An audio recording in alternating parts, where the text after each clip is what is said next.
क्योंकि अगर आप हिंदू वोटों का गणित देखेंगे तो आपको समझ में आ जाएगा कि यह सब क्यों हो रहा है। मैंने आपसे वादा किया था कि आपको समझाऊंगा कि यह सब सिस्टमैटिक तरीके से क्यों चल रहा है, आपको समझ में आ जाएगा। अगर आप देखेंगे हिंदू वोट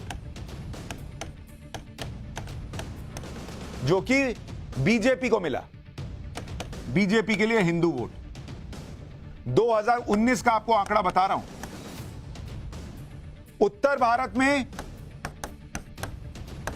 भारत में 67% हिंदू वोट किसको गया? बीजेपी को गया बॉस। पूर्वी भारत में जो हिंदुओं का वोट गया वो करीब करीब 46% किसको गया बॉस? बीजेपी को गया। पश्चिमी भारत में करीब करीब 56% वोट जो है वो बीजेपी को गया हिंदुओं का। और दक्षिण भारत में जो हिंदुओं का वोट गया बीजेपी के लिए वो गया 19%।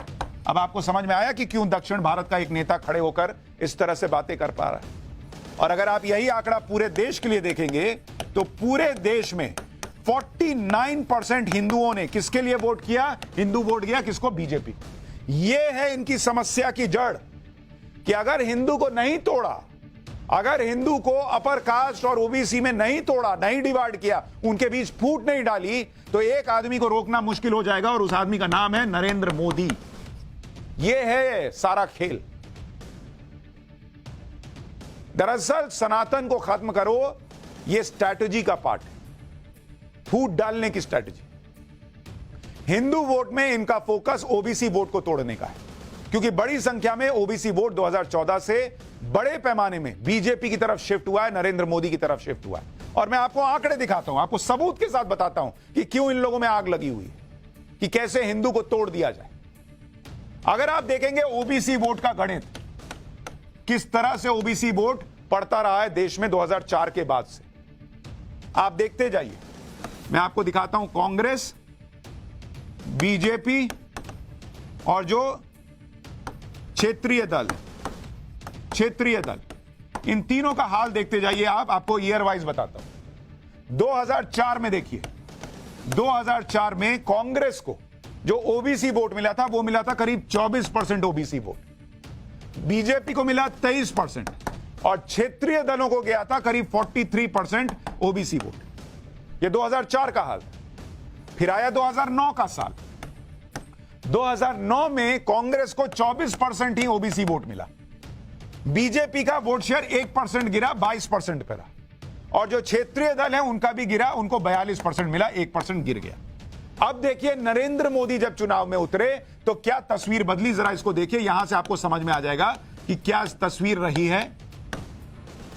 2014 में कांग्रेस का ओबीसी वोट गिरकर 15% पे आ गया बॉस, और बीजेपी का 22% से सीधा 12% उछलकर 34% ओबीसी वोट हुआ। लेकिन क्षेत्रीय दलों का जो ओबीसी वोट था तब भी इंटैक्ट रहा 43%। यानी कांग्रेस का ओबीसी वोट किधर? नरेंद्र मोदी की तरफ शिफ्ट हो गया। अब देखिए 2019 में जब नरेंद्र मोदी ने भर भर के ओबीसी के लिए, पिछड़ों के लिए काम किया, तो उसका इंपैक्ट देखिए क्या हुआ। 2019 में कांग्रेस का ओबीसी वोट 15%, बीजेपी का ओबीसी वोट 44% पे चला गया, और जो क्षेत्रीय दल थे उनका ओबीसी वोट 27% पे आ गया। यह है असल वजह सनातन को खत्म करने की, बातें करने की, हिंदुओं का अपमान करने की, ताकि ये जो ओबीसी वोट इधर नरेंद्र मोदी के नाम पर शिफ्ट होता जा रहा है, उस ओबीसी को अलग करो, तोड़ो। नरेंद्र मोदी का ये जो ग्रोथ है 34, 44, और हो सकता है इस बार और बढ़ जाए, उसको रोको, नहीं तो नरेंद्र मोदी को ये लोग रोक नहीं पाएंगे।